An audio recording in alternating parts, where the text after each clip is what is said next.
Okay, Konami, can you explain to me why I have to be up at 3:40 in the morning looking at a card that I don't know where to begin with? I do apologize. So, about an hour ago, according to this, the Yu-Gi-Oh organization posted a picture on their Facebook page because I haven't found it on their official website yet of a promo card that's coming out in Japan for the Time Lords. I'm like, great, sure. Look at it. As soon as I see it, I see mistakes, or at least mistakes in the lore. Now, for game mechanics, we haven't discussed yet, but let me give you a brief history of what Time Lords are. Time Lords were the boss monsters that the antagonists in Yu-Gi-Oh! 5D had, which was known as Z1, or as he also known as Zone. Now, the Time Lords represent the Christian angel um, hierarchy. So I don't know the precise things about it and everything like that, but this guy doesn't belong in there because he's not part of it. Because there's 10 angels in the thing, but like I said, I'm not going to get into that. But essentially, these guys have particular effects. All of them cannot be destroyed by battle, cannot be destroyed by card effects, and take no battle damage from battling monsters.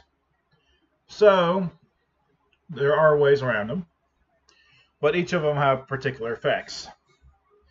Now, the one thing you have to know about Zone and his league is that they were a group of people who came from the future to restore their future because their future got destroyed. And a lot of people will say, oh, excuse me, a lot of people will say that they hate synchros because synchros led to the destruction of their world.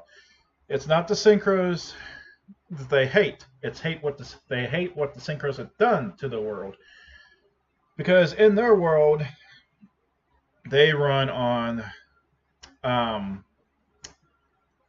the planetary movement plates or whatever of energy, and synchros also help use that energy and create it.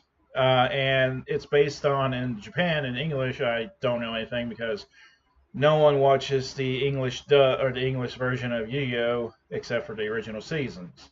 So, but in the Japanese or in the Japanese show, the the planetary gears are driven by the emotions of everyone on Earth. So, if the majority of people have good intentions in their heart and everything like that, positive emotions, the planetary gears will move positively, produce energy for the world to use. Unfortunately, humans' hearts have gotten darker over the years. Who knew? And of course, the planetary gears started to make negative energy, and eventually it led to the destruction. But synchros were also part of this. But getting back to where we are now, it seems like they decided to make a Time Lord out of a synchro monster, even though we can't use them. Let's get into this. Vulgata, the Time Lord, Dark Fairy, Synchro Effect, level 10/00. One tuner plus one or more, or one non-tuner monsters. Cannot be destroyed by battle by card effect. And you also take no battle damage from battle involved. If this card was special summon from the extra deck, at the end of the damage step that this card battled, you can banish monsters your opponent controls. Also have all battle damage your opponent takes for the rest of this turn. So, first of all, The only positive thing out of this is you're banishing all monsters your opponent controls. Now, this monster has to attack and at the end of the damage step to do this. The bad thing here is that for the rest of this turn, any battle damage, of course with Time Lords that does not matter, but for anything else it will, is pretty much half. So you basically have to have a good strategy of what you want to do, or put your opponent in a scenario where you are going to be able to force them to surrender. But it gets better. Once per turn, at the end phase of this turn, when the card's second effect was activated, special summon as many monsters banished by the effect as possible to your opponent's field. So it doesn't permanently get rid of them.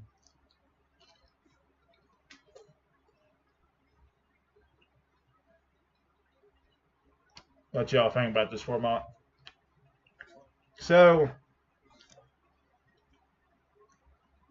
from a lore perspective, we have a Time Lord monster that is a synchro monster. He is also dark. All Time Lord monsters up until now have been light, fairies.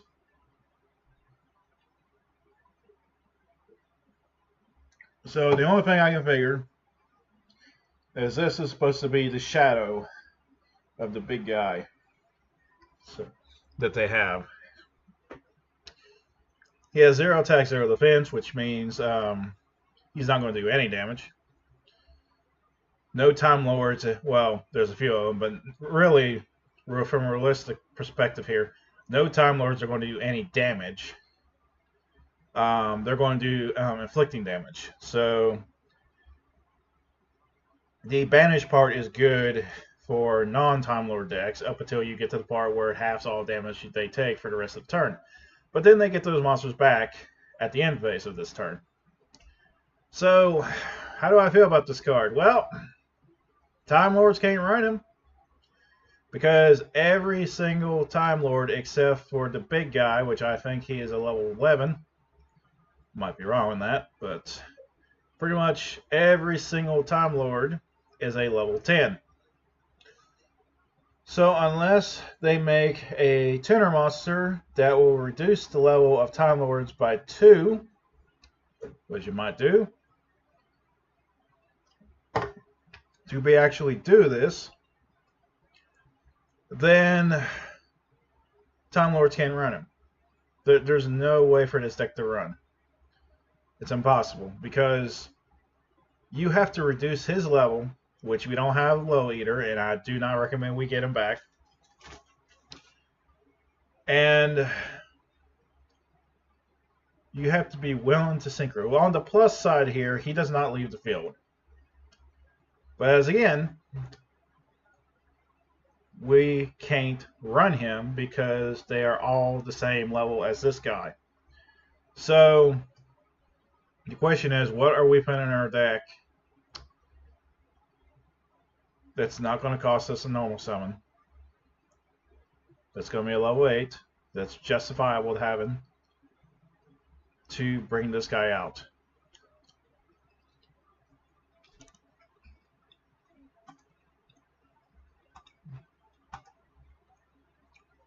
Because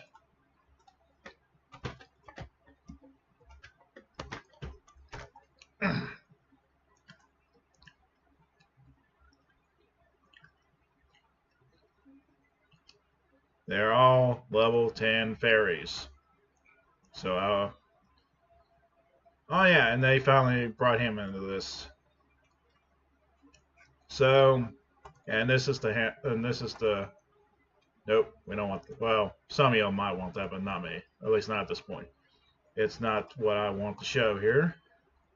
We're trying to be professional. So, this is based on the religious viewpoint. So, he's got to be behind this guy as the synchro. Because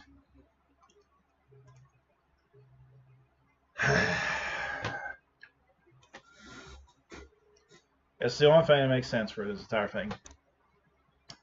And, well, let's put it this way. He shouldn't exist from lore's perspective. I understand you want to support Time Lords, but you can't support Time Lords when your monster cannot be summoned by the said archetype. If he was a level 8 or level 12, I could understand. Well, if they were level 8 or something like that, but if he was a level 12, I can understand, because that means we could easily do something with this, because we don't even have a tuner yet.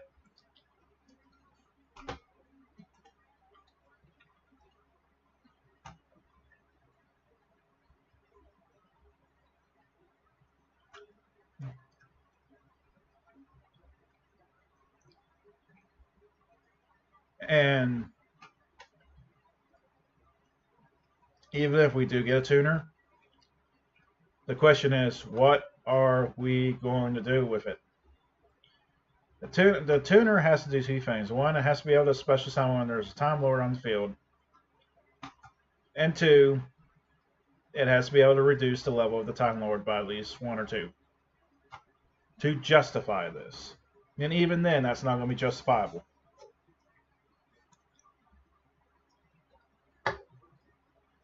But that's pretty much all I have to say about it.